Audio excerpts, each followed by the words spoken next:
So I'm going to start this little rally of ours with some words that I want you to stay with.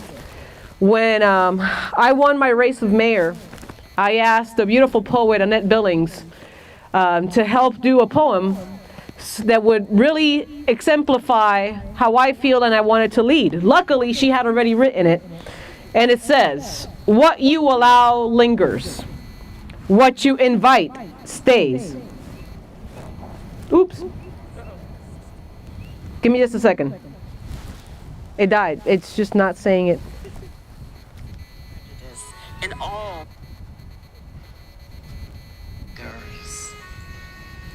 What you allow lingers, and what you invite stays put. So speak rudely to discord and its sullen sisters. Turn a cold shoulder to prejudice in all its disguises. Ignore the doorbell when envy arrives, and stop sorrow at the door like a stranger. Usher in joy like a long-lost friend. Take its coat, its hat. Entertain peace. Chat up passion. Pamper generosity. Give justice the guest room. And make your life poorly suited for anything but goodness. Sweep the porch and place a welcome mat out for love. And when hate knocks, act like you've moved. And when hate knocks, act like you've moved. What you allow lingers. What you invite stays. And what we're doing here today is saying that we are not allowing hate to stay in our community, that we are not allowing division to enter our country. There is a reason that we're standing here right now today. There is a reason why our team chose strategically to be right here in front of the history that we are never to forget.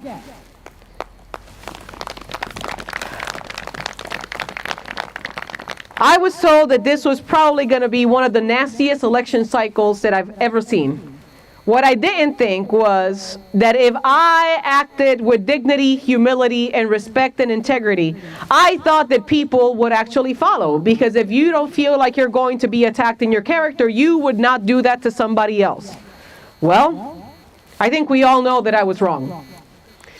And we keep trying to drive in this state, in this nation, this narrative that we are to be away from each other, that we are to forget the history that defines us. Well, let's say something. Topeka will never forget who we are. Topeka will never forget the history that is upon our shoulders. And even though there is still a lot of work to be done, we are still a home and a state that has always stood on the right side of history. The state of Kansas is one of the few states that has 3 women governors. The state of Kansas was the place where the first woman mayor across the country was ever from. The state of Kansas is not just the home of Brown v. Board. The state of Kansas, right over there, right behind this building, had the Ritchie House, which was the Underground Railroad. The state of Kansas in the city of Topeka is the home of the Exodusters. We will not forget who we are. Because at the root of every single thing that I have mentioned is one core value. And that one core value is the value of dignity for humans. It's the dignity for you as an individual, regardless of the color of your skin. Regardless, because you could sit wherever on the bus. Because Kansas has said that you can. Because you can study wherever you want to study. Because Kansas said that you can. And this year, we're going to make history by sending 2 more women to represent us in D.C. when we elect both Barbara Bollier and we bring me to Congress with you. Because the lies will not persist. The lies will not be successful. We are tired. We demand more. We demand better. And we demand that rather than talking about other people, we talk about ideas and we talk about the issues at hand. We're all standing outside in freezing weather because there is a virus that has permeated our country that has not been managed well. And it has taken over 220,000 souls of this country, Americans. Americans were taken because our leadership refuses till this day to treat the virus with respect and refuses to acknowledge its part. This virus is both a health and an economic issue.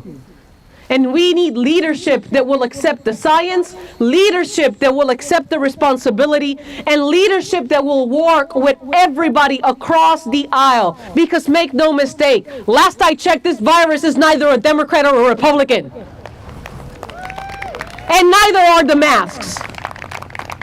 I have been offered masks that are beautiful with our logo, and I have said no, because I refuse to be part of the political narrative that says that this virus is political. Lives are not political. Ideas are. And it's okay. What makes this country great is the ability that we can have different ideas. And it's okay for us to express them. But where's the kindness? We cannot continue talking about our liberties without understanding the responsibility that we have to each other, which is why I'm so grateful that all of you are here with your mask, respecting each other and giving each other the biggest value of all, which is love. That's what we have to get back to. We have to love each other enough to say this virus has to be dealt with, and our economy cannot continue suffering. We have to love each other enough to say that if we see our black brothers and sisters getting harmed, we have to love them enough to say something's not right. And that doesn't mean that it's a one or the other. It doesn't mean that I don't love my police officers. Mike Padilla, who's right here, and I'm sorry that I'm calling you out, is one of my mentors. His lifelong service to this city as a police officer is nothing less than noble. The same with Tobias.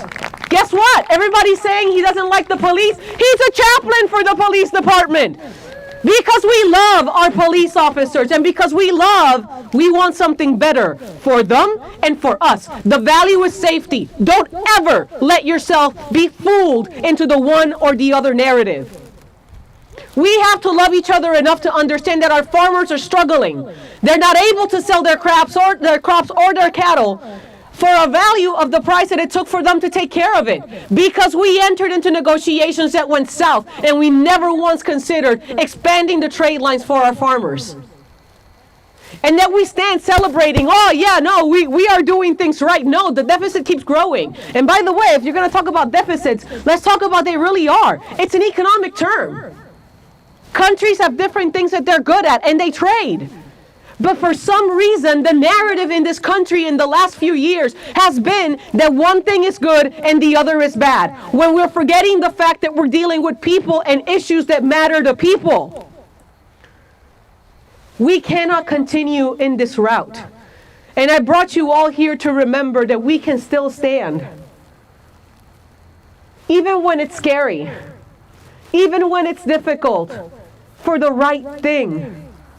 That we are called every single day to party, to paint outside of the party line. Because in the end, the parties don't matter.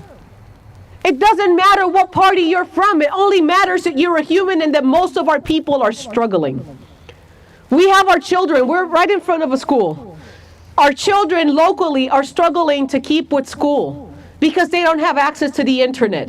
And whereas in the rural communities it's an issue of infrastructure, in our local community it's an issue of being able to afford it.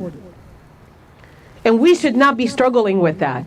The same way that you and your family members should never have to struggle with paying your bills because you're taking care of your health.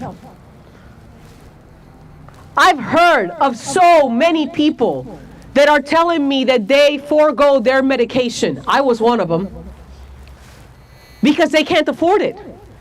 Yeah, we have the ability to negotiate that at the federal level, and we're choosing not to. Why?